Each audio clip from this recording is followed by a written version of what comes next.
Have you noticed the price of your groceries lately, or like the cost at the gas pump Oh, recently? yeah. It's been wild. Right. Or maybe you've wondered why, your company's order for new servers or tech hardware is suddenly pushed back by like 6 months? Which is happening a lot right now. Exactly. And imagine the global economy is like a patient on an examination table. Okay. Most of the time, the systems that keep it alive, the supply chains, maritime routes, the data centers, they're just invisible, like beneath the skin. You don't even think about them. Right.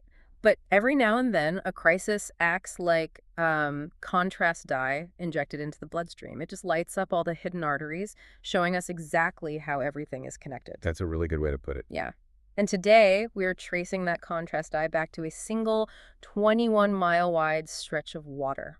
Because, we operate under this assumption that the modern world is just this decentralized digital cloud. We think of our economy as wireless, right? Hmm. But the reality is, like, brutally physical. It relies on these massive steel ships navigating ancient geographic bottlenecks. Yeah, and when one of those bottlenecks is pinched, the digital illusion just shatters. Completely shatters. So, welcome to this deep dive. Today's date is Thursday, May 28, 2026. Right. And the topic we are unpacking today is the ongoing 2026 Iran war. And really, the truly unprecedented global economic ripple effects stemming from the closure of the Strait of Hormuz. This is massive. It is. And we've pulled together a huge stack of sources to figure out how this happened. We've got comprehensive Wikipedia timelines and economic impact articles of the war. Which are super detailed. Yeah, very. We also have a highly detailed report from the Wells Fargo Investment Institute, which focuses a lot on portfolios and the AI boom, Right. plus some geopolitical analysis from the London School of Economics, Middle East Center, the Gulf International Forum, and some breaking news updates from El Monitor. So a lot of ground to cover. A ton. And the mission here, really, is to help you understand how a regional geopolitical flashpoint completely rewired the entire global supply chain. From the gas pump to the grocery store. Exactly. All the way to the future of artificial intelligence. And ultimately, what it all means for your wallet. Yeah, from that back to the everyday impact. Right. But before we dive in, I need to make a quick mandatory note on the sources. Very important. Yeah. The events we are discussing today involve, politically charged actions and viewpoints from the United States under President Donald Trump, as well as Israel and Iran. Right. So, to be clear to you listening, we are impartially reporting on the content provided in these sources. We do not endorse the viewpoints, actions, or politics of any side. Our sole goal is to convey the factual ideas and events contained in the original source material so you can understand the bigger picture. Perfectly said. We're just looking at the mechanics of what happened. Exactly. Okay, let's unpack this. Let's do it. We have to start with the initial catalyst in late February 2026, like the stone dropped in the pond. Right. So before we can even begin to understand the global economic shockwave, we have to look at February 28th.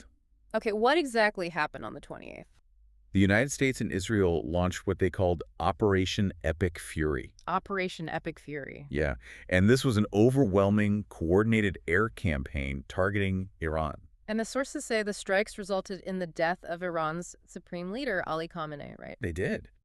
But beyond the decapitation strike on leadership, the military assessments from the sources indicate the campaign destroyed an estimated 66% of Iran's missile and drone production sites. Wow, 66%. Yeah.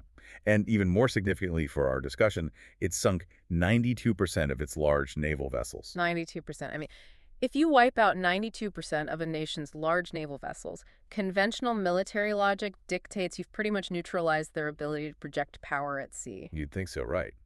You've taken away their cruisers, their frigates. Right. And President Trump even announced on March 9th that the strait was open. He suggested renaming it the Strait of Trump. He did. So, if the U.S. destroyed so much of their military capacity right away, how did Iran manage to keep the strait closed? Because they did close it. They absolutely did. Yeah. Iran retaliated with a blockade. And by April 13th, the U.S. Navy implemented a counter-blockade of Iranian ports, creating this dual blockade situation. But how? If their conventional navy is sitting at the bottom of the ocean? Well, they pivoted entirely to asymmetric warfare. The Gulf International Forum analysis breaks down the mechanics of this beautifully. Okay, how does that work in practice? You have to remember, the Strait of Hormuz is only 21 miles wide at its narrowest point. 21 miles? That's like Nothing. Exactly. You don't need a billion-dollar destroyer to deny access to a waterway that small. You just need to create an environment of unacceptable probabilistic risk. Probabilistic risk, Hmm. meaning you just have to make it too dangerous to try? Right. So Iran deployed a swarm strategy. They used an estimated 500 to 1,000 small, highly maneuverable speedboats. Just speedboats. Just speedboats, Ah. but heavily armed ones. These vessels scatter like insects on a radar screen, making it incredibly difficult for standard targeting systems to lock on efficiently. That makes sense. And they combine those speedboats with sea mines, right? Yeah, sea mines, which are basically invisible tripwires in the water, but honestly, it's the electronic warfare aspect that really stands out in the sources. Oh, right. The GNSS jamming and satellite spoofing. Yes. Let's look at the mechanism there, because I think people hear spoofing and don't realize how dangerous it is. How do you spoof a massive commercial oil tanker? Well, spoofing is actually far more insidious than simply jamming a signal. How so? If you jam a GPS signal, right, the ship's navigation system just reports that it has lost the satellite connection. Like when your phone loses service in a tunnel. Exactly. The crew knows they're blind, so they can take manual precautions. They can look out the window, use radar, slow down. Spoofing, on the other hand, involves broadcasting a counterfeit GPS signal that is just slightly stronger than the legitimate signal coming from space. Oh, wow. So the ship thinks it's still connected. Exactly. The ship's receiver locks onto this fake signal without triggering any alarms at all. That is terrifying. It is.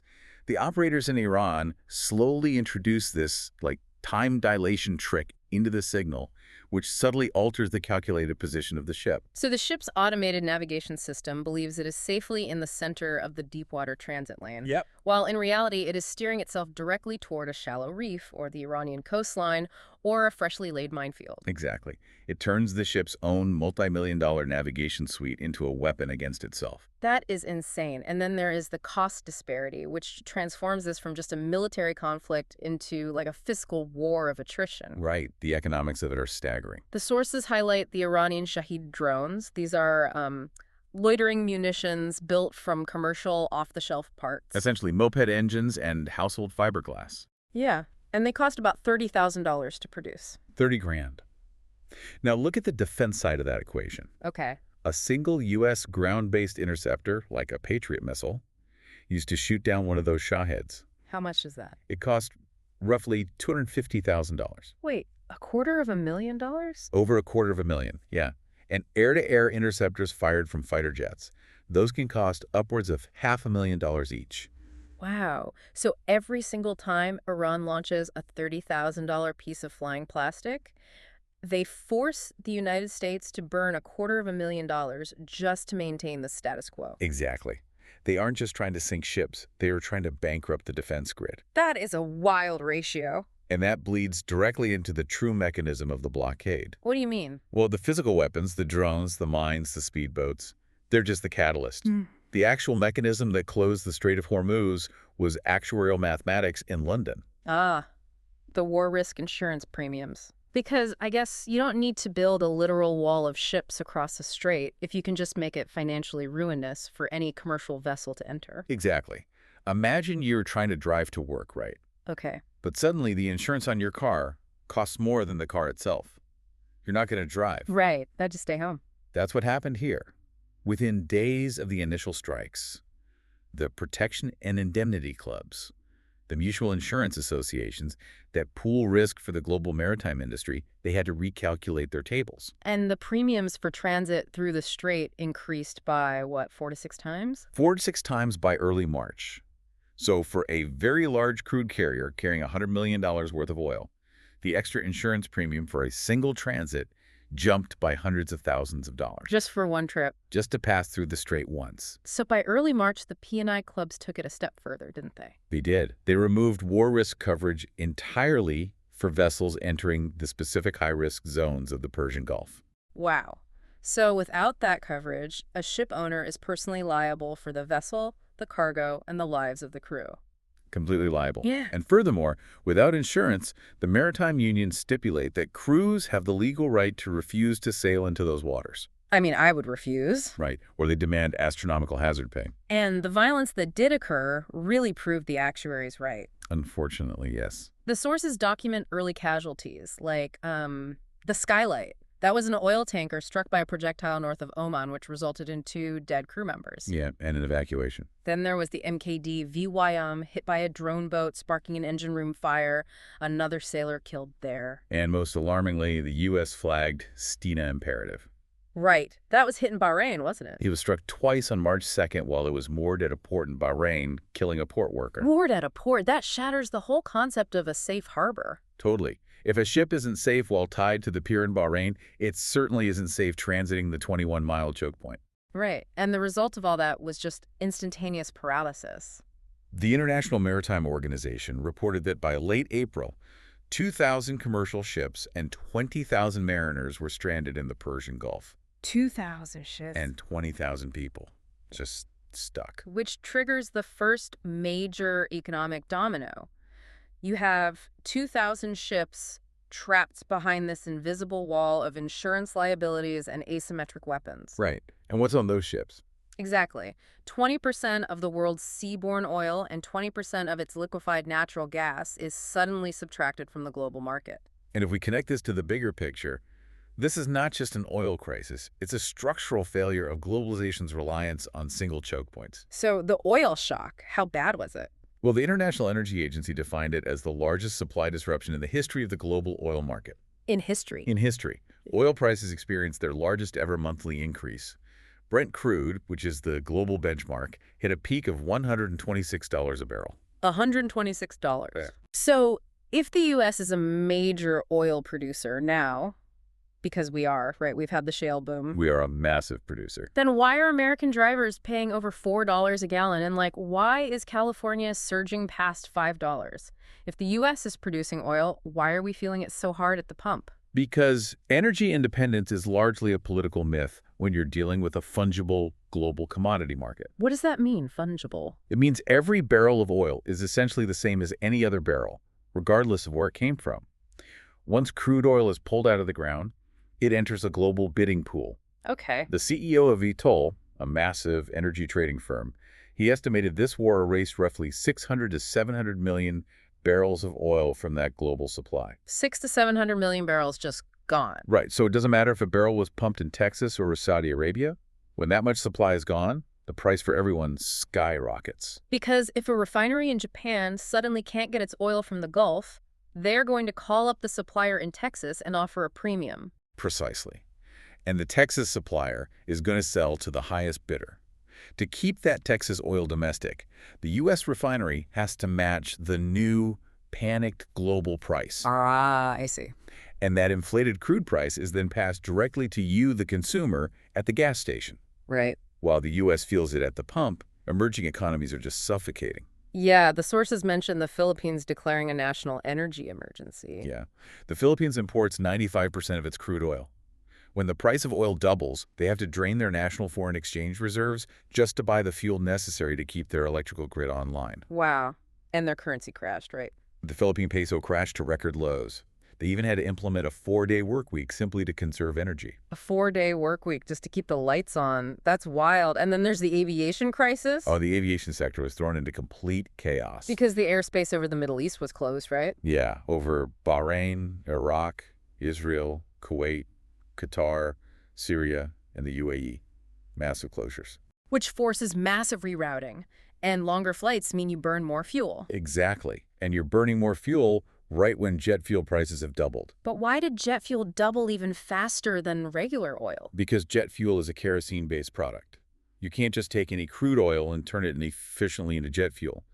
Refineries rely on specific, often heavier crude blends, many which come from the Middle East. Right. When you starve the refineries of that specific input, the output of kerosene drops. So you have a severe shortage right when airlines are forced to fly longer routes. That's a perfect storm. And Middle Eastern airlines like Emirates and Qatar Airways faced billions in losses. Because their entire hub-and-spoke model relies on routing global traffic through Dubai and Doha, physically broke down. But, the most terrifying localized impact highlighted in the sources isn't about airline profits. It's about basic human survival. Yeah, the situation for the Gulf states themselves. Right, the Gulf Cooperation Council, the GCC. They exist in one of the most arid environments on the planet.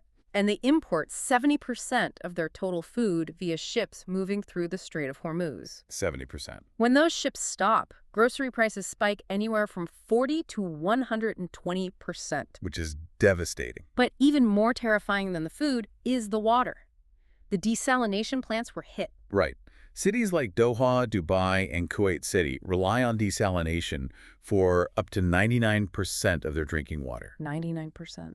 They have basically no fresh surface water and rapidly depleting aquifers. Their survival relies on this incredibly energy-intensive process called reverse osmosis. Explain that a bit. Reverse osmosis. It forces seawater through semi-permeable membranes at extreme high pressure to strip away the salt molecules. And it needs constant power. Exactly. If a power plant goes offline because it can't get fuel, or if a rogue drone strikes the massive intake valves on the coast, you have a desert metropolis of millions of people that will physically run out of drinking water in a matter of days. Just days. Yeah. The membranes have to be kept continuously pressurized. If the system depressurizes, those membranes can foul or dry out, destroying millions of dollars of delicate infrastructure. Yeah. It is a razor-thin margin for survival. That is just a terrifying picture. So the oil stopped, the food stopped, the water is threatened. Right. But oil and gas are just the most obvious exports from the Gulf. The true shockwave comes from what else is trapped behind the blockade, the hidden commodities. And this is where the interconnectedness gets really fascinating. Yeah. When people think of the Middle East, they picture barrels of black oil. They don't picture, like, the freezing liquid helium inside the MRI machine at their local hospital. No, they don't. Or the fertilizer growing the wheat for their cereal, but that's exactly what's trapped. Let's start with helium. Okay, helium. Ah. Qatar produces 35% of the world's helium. Over a third of the world's supply. Yes. And you don't mine helium, you extract it as a byproduct during the liquefaction of natural gas. Because Qatar is a behemoth in the LNG sector. Exactly. And liquid helium is essential because it has the lowest boiling point of any element. It stays liquid at temperatures where almost everything else freezes solid. So when the strait closes, helium prices jump from $300 to up to $900 per 1,000 cubic feet. Tripled. And that hits hospitals immediately for MRI machines, but you were getting really excited about the tech implications here. Oh, it's fascinating. The Wells Fargo report ties this directly to the AI boom. Right. Helium is absolutely essential for cooling silicon wafers in semiconductor manufacturing. The photolithography and etching processes generate immense heat. You need a gas that can rapidly conduct that heat away from the silicon wafer without reacting chemically with the delicate transistors. And helium is the only viable option. Pretty much. And right now there is a massive $750 billion capital expenditure boom in artificial intelligence and data centers. $750 billion. Yes. And the irony here is just incredible. The futuristic cloud-based AI revolution is currently being bottlenecked by physical naval mines in a 21-mile strait because we can't get the helium to cool the chips. Wow. We built the software, but we're bound by physical geography. Exactly. And helium isn't the only hidden shortage. There's also fertilizer. Right, urea and ammonia. Up to 30% of internationally traded fertilizers transit the Strait of Hormuz. Because the Gulf states use their massive natural gas reserves to fuel the Haber-Bosch process, which synthesizes ammonia from nitrogen and hydrogen. It requires extreme heat and pressure. So they turn their gas into fertilizer and export it globally. But with the strait closed, prices jumped 40%. Which threatens global crop yields. Yeah. A farmer in Brazil or India facing a 40% increase in fertilizer costs will simply apply less of it to their fields. Less fertilizer means lower crop yields. Lower yields mean tighter global supply of wheat, corn, rice. Which drives up the cost of basic food staples worldwide. So a naval mine in the Persian Gulf dictates the price of a loaf of bread in a supermarket in London 6 months later. That's exactly how the supply chain works. And then there are the industrial metals. Yeah, 45% of globally traded sulfur comes from the Gulf. Trapped. Sulfur is used for, what, sulfuric acid in copper mining? Yeah, and metal processing. Also, aluminum plants in the UAE were hit by the power grid disruptions. And then China gets spooked. Naturally. China controls 80% of the world's tungsten production. Fearing domestic shortages, China restricted its tungsten exports. Which caused the price of tungsten to triple. Exactly. Okay. So when energy costs double and tech supply chains stall and food prices spike, the global financial system has to react. It has no choice. Which brings us to the financial fallout. Europe is facing a second major energy crisis. European natural gas prices nearly doubled. And in the UK, inflation is expected to breach 5%. So the European Central Bank and the U.S. Federal Reserve, they've had to pause their planned interest rate cuts, haven't they? They have. They were planning cuts for 2026, assuming inflation was tamed. But because energy prices are driving inflation back up, they have to hit pause. And the Wells Fargo report focuses specifically on the Fed's future here, right? With Kevin Warsh as the new Fed chair designate. Yes. Warsh favors a smaller balance sheet. Okay, let's unpack this for the listener. How does a smaller balance sheet affect someone's wallet? Well, historically, the Fed bought massive amounts of U.S. Treasury bonds to keep interest rates low. That's quantitative easing. Right. Warsh favors quantitative tightening. He wants to let those bonds roll off the balance sheet without replacing them. He wants the Fed to step back as a guaranteed buyer of government debt. But they are doing this at the exact moment the U.S. government is borrowing heavily, issuing a record supply of new Treasury bonds. Exactly. High supply. But the biggest buyer, the Fed, is stepping back. So to entice private investors to buy that debt, the U.S. Treasury has to offer a higher return. The yield on the bonds goes up. And that yield is the gravitational center for all other borrowing costs. Yep. So mortgage rates, which were already at 6.38%, they stay high. The interest rate on your mortgage goes up because banks price their products based on the government rate. So a drone war in the Middle East and a philosophical shift at the Fed means thousands of dollars in extra interest payments for you, the listener, if you're trying to buy a house. Exactly. Now, it's easy to look at interest rates and stock market bets as just numbers on a screen. But, I mean, the sources also talk about some extremely shady stuff happening in the financial markets. Oh, the insider trading suspicions. The Financial Times report on this is just staggering. Hundreds of millions of dollars placed on falling oil prices right before President Trump announced policy shifts. Right. Short selling oil in the middle of a hot war is an incredibly risky proposition. The price should remain high, unless you have asymmetric information. And the FT tracked specific events, right? Like on March 23rd. Yeah, on March 23rd, $580 million in short bets were placed against oil just 15 minutes before President Trump announced a postponement of military strikes. 15 minutes. 15 minutes. The price of oil drops, and whoever placed that bet makes a fortune. And it happened again on April 7th. Yep.